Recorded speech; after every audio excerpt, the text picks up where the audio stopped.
G'day Doggies fans, all things Bulldogs. Does Gerard Sutton hate the Bulldogs? A question we'll ask. Does he love South Sydney? Another question we will go over. And is he corrupt? Well, I'll leave that for you to decide. Gerard Sutton in the thick of it again as the Bulldogs suffer a 50-16 humiliating defeat to South Sydney on Good Friday. Again, Sutton sin-binning a player of the Bulldogs in Jacob Preston. Just like you can see here, he sin-binned David Clemmer for dissent, probably deserved at the time. It was the numerous fourth and fifth tackle penalties on that game that brought Souths back into that game. They couldn't break our defence until they got 3 and 4 sets on us numerous times to sort of grind it back. And most of the penalties were unwarranted, from my opinion, when you look at all the other penalties that were given across the game and where they could have been given at numerous times. We'll talk a little bit about how Sutton referees a match typically, and then how he referees one against the Bulldogs. We'll look at his record with South Sydney and his overall record. You'll see some images in the background. You can pause and have a look, or just simply do a Google search to find the different records of referees. Context there is that they will have a best performing team and a worst, always. And then you can look at different referees specifically with specific clubs and who they also award penalties to. So who gets the most penalties and who concedes the most, and then the ratio between the two. So petitions have already started to get rid of this guy from the Good Friday matches because he can't be trusted. Looking at last week, Jacob Preston was sin-binned for that for a hip drop, which he was later exonerated. We saw other incidences in the game where the Fox was screaming in agony and they did not stop the play to see what was wrong with him, leaving us short in the defensive line. When Grubb had his testicles reefed by Tom Burgess, which is clear to see in the footage, and also the fact that Jacob Preston himself suffered a hip drop tackle from Cameron Murray. It appears, I think it was Cameron Murray or Jacob Host or one of those two players. But yes, suffered a hip drop tackle from one of the South Sydney players. You see it there twice on the screen. And it was absolutely, he's screaming in agony at the tackle. He's being wrestled over the top as well, arm around the neck, and nothing is done about it at any point. If Preston stays down, we get a penalty. Souths get a player in the sin bin. That's how it would have evolved. On the screen now, you'll see the Bulldogs results with Sutton as referee since 2015. Now, he's only refereed 18 or 19 games, with Bulldogs winning 3 of those matches and losing the other 15. That would mean a win percentage of 16%, which is way less than half of the Dogs' record over that period of time. Completely coincidence, or does he hate the Bulldogs?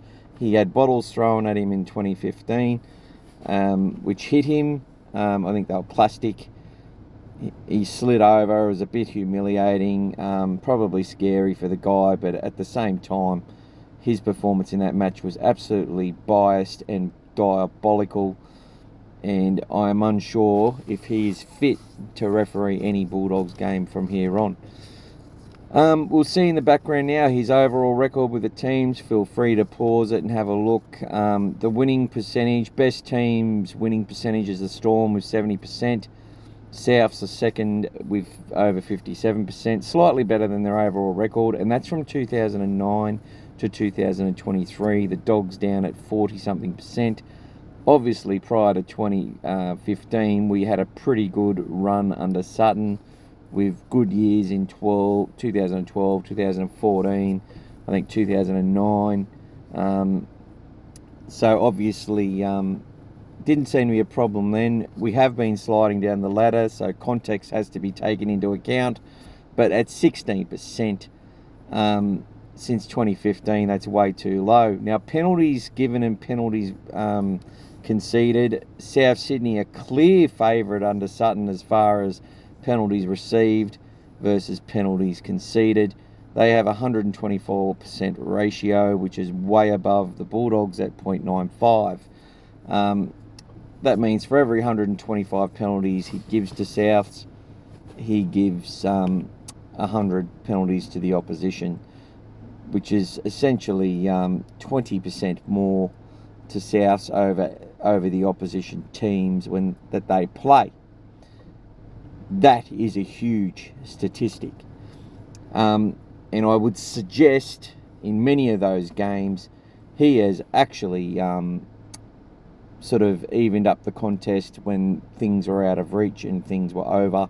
And a lot of games for South Sydney, where they've been behind, he has actually helped them to get back into the games.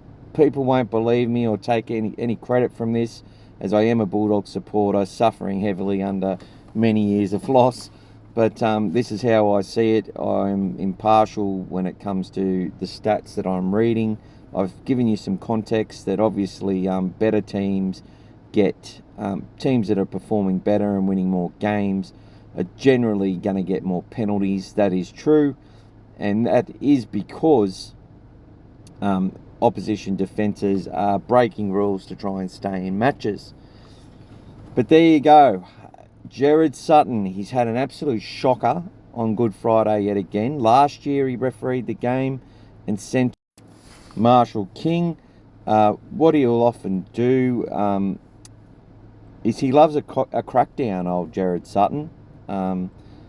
Last year they were sin-binning players for repeated infringements on teams, usually 2 or 3 penalties while defending a line. They will give a sin-bin a player trying to defend their line. Absolutely ridiculous, but doesn't he love a crackdown, old Gerard Sutton? This time it's the hip drop, goes back another 4 or 5 plays. Wasn't a hip drop. Preston exonerated, holding onto the ball. What else was he supposed to do? He fell before the guy's leg went underneath him as he was pushing forward. It was a great run by the South swinger, actually. And you know, the Dogs were trying to steal possession at the time, hanging on for grim life. And yep, he was sin-binned. They went back, penalty given. They score another 2 or 3 tries, destroy our for and against, which was already under pressure, and I felt would have come under more pressure in that last 20 minutes regardless, with the edge changes that were made weren't probably the best for the Bulldogs with Tapine at left centre, but that's a discussion for another day. In relation to the fact that nothing was done about the original hip drop on Preston, nothing was done in regards to Grubb complaining about being squeezed on the testicles.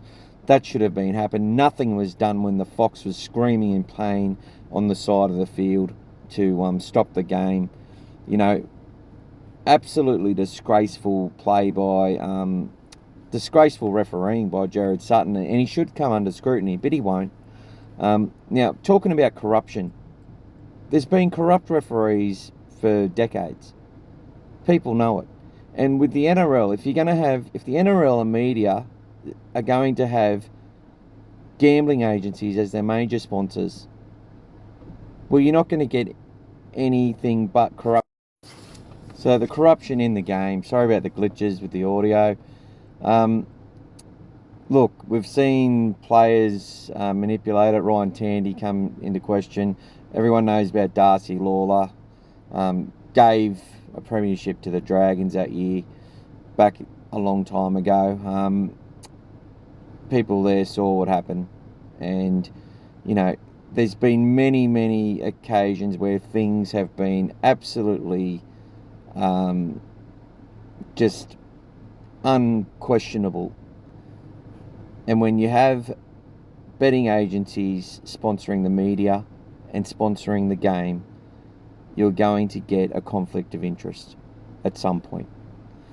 So I've asked the questions: does he hate the Bulldogs, especially since 2015?